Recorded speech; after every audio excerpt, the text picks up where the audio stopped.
Hi, everyone. This is Christine Thompson, lead agent of the CT team at Baird & Warner, and thank you for watching another one of my service series videos.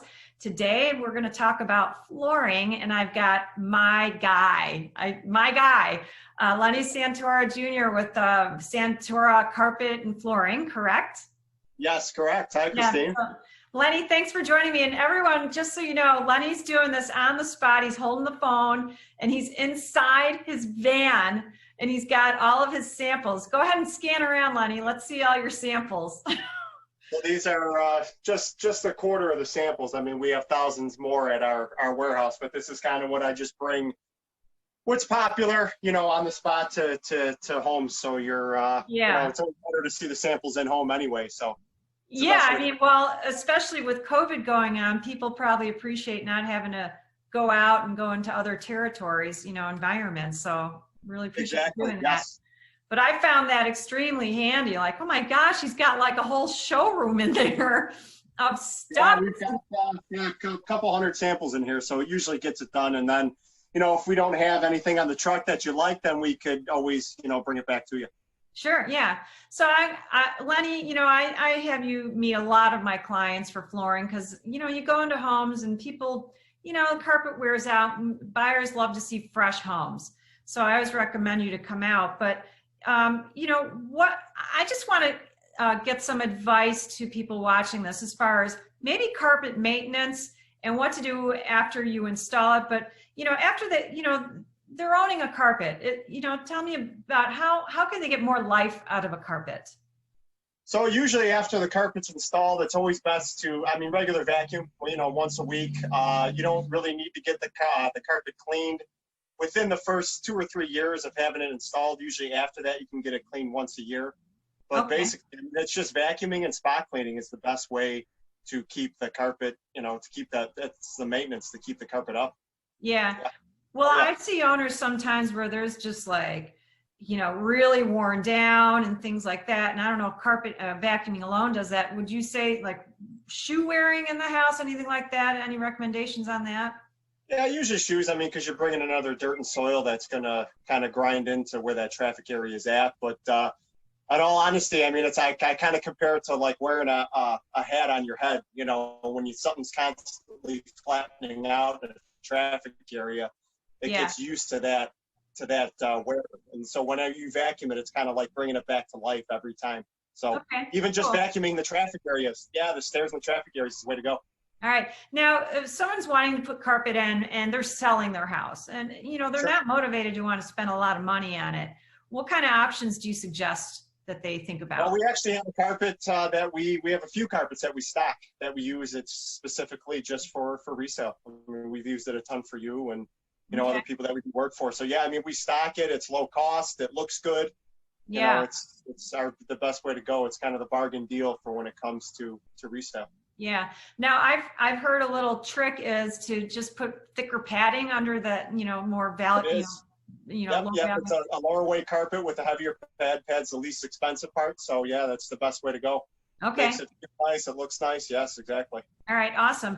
Now, what about, aside from carpeting, if they had carpeting in a room and we're telling a lot of our, clients like, hey, hardwood sells and, the look of hardwood sells. Is there an alternate way to do something more affordable than true hardwood to put into a home? There is. Yeah. You could do vinyl plank, which is like a faux hardwood floor. It's vinyl with a picture of wood on top, and it's actually, believe it or not, it's more durable than wood floor. It's scratch resistant. Scratch resistant. It's waterproof. It's just the only downside to it is that you can't refinish it in the future. But usually you're not refinishing your wood floors till 10 or 12 years down the road anyway. So yeah, vinyl plank's a great way to go, and it's about half the cost. Wow, really? So now I heard that wood vinyl planking, there's 2 ways to install it. What are the 2 ways? And what are the benefits of both ways? So there are 2 ways to install. Most of the time you're going to do a floating floor because a floating floor will actually go over any imperfection that you have in your existing flooring, in your underlayment. Okay. It's less expensive. When you do glue down plank, which is the other option, gluing it down requires a lot more floor surface prep. So it just, the cost goes up. Is So that yeah, because of the imperfections on the concrete or the subflooring, and it, you know, exactly. you're going Yes. to feel it more? Yes, exactly. And then plus with a floating floor, you're going to have a pad underneath, which is going to help with the sound, kind of muffle the Okay. sound a little bit more with the glue down product. You could usually use cork, which is really expensive. So Okay. yeah, it's a lot. Okay, well, interesting. Now with the floating floor, let's say they did that in the basement. You can do that, right? You can, Yeah. exactly, yes. So if somebody got water down there, is that salvageable? It is salvageable. A lot of times you could, it's a click system. So whatever gets wet or the areas that get wet, you could actually take it up like a puzzle and then dry out that area and then put it back down. I actually myself have a floating click floor in my basement, and I've actually had water, and it's just putting a fan underneath and it kind of lifts the floor up. So there's options to Nice to know. drying out the floor if it is a floating floor. Yeah. Awesome, awesome. Now, what about, you know, like they're installing carpet, you know, we got baseboards going on around there and stuff. Is that something they need to be concerned about? Like, well, how are you going to do this with, we got baseboards and the carpet's kind of going in under that, you know, how do you guys handle that? Oh, I can't hear you. Sorry about that, Christine. I was getting a That's phone call. okay. I'll ask the question again. So, you know, someone's installing carpet, but we're dealing with baseboards around there and stuff. And, you know, people may be concerned about what's going to happen to the baseboard. How is that tackled? The baseboards usually, the existing baseboards can stay. The carpet just goes, usually the baseboard is about 1/4 of an inch off the floor, or 1/2 an inch sometimes. So Okay. the carpet's just going to go right underneath that. So no concern at all with the baseboards. All right. And then last question I'm going to ask you. Sometimes people think like, well, this is going to be a real hassle to do carpet because I got furniture in my house and this and that. And it'll take so long, and do I have to move out or what? So let's say that you have a house and it's a 4-bedroom, you're doing all the 4 bedrooms upstairs and they got dressers and beds and things up there. How do you guys deal with that? And how long, you know, it's, you know, typical, I don't know, 2,500, 3,000 square foot house, and you got 4 bedrooms up there. How long would it take to get that kind of a job done? As far as the furniture, we'll move all the big furniture around. So a lot of times we're going to take 3 bedrooms, move it into the master bedroom, do those 3 bedrooms, the hall area and the stairs, and then kind of vice versa. When we do the master, that gets kind of split up in between the bedrooms. And then as far as the work, it's just a day.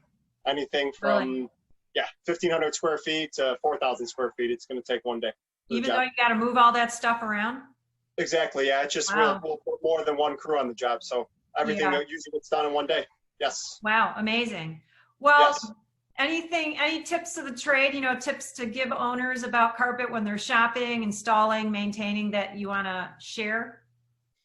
I guess I would say the only tip is it is carpet. So it's usually, you want like a medium grade carpet upgraded pad is usually the best way to go. You know, anything above that, it's just sold on weight. You know, it doesn't make it any better. So that's usually my one tip to customers is, you know, medium grade carpet upgraded pad is the best way to go. Okay. Now, if they did go high-end carpet, can you get more life out of it? Will it last longer? You know, if they look the same on both carpets. Yeah, I mean, you can on some carpets. But I mean, honestly, it's just the pad's the most important part, and it's the upkeep. I mean, it's. So if they had a carpet, if they had a carpet that they maintained really well, let's say they never wore shoes in the house and they vacuumed all the time and steam cleaned, you know, regularly, could they possibly keep the carpet and put a new pad in? Yeah, you could. Yeah, we've done that before. It's not very common, but yeah, you can. Yeah, you could definitely do that. Never know if they got a carpet they really love. You know? It is. Yeah, I mean, if you're really hung up on that, well, yeah, definitely, you could definitely do that. Yeah. Yeah. Sometimes I go into houses and I'm like, well, the carpet looks okay, but it's just doesn't have the life anymore of the pad. Oh yeah. Yeah, you could definitely repad is definitely an option. Okay, well, cool. Well, Lenny, I appreciate your time. I know you got to get going. You got more people to meet and talk about carpet and all that wonderful stuff. So I appreciate your time. Everyone, this is Lenny Santora Jr. His dad is Lenny Santora. They both run Santora Carpeting and Flooring. And you got all their contact information right there. Just give them a call. You guys take text, right? Yes, we do. Awesome. So easy to connect with Lenny. He's very responsive, super competitive with prices. I highly recommend you talk to him. And I appreciate all the advice and perspective that you've shared. Thanks, Christine. Appreciate it. It's nice talking. Likewise, Lenny, you take care. You have a good day. Thanks. Thanks. You too. Bye-bye. Okay. Bye now.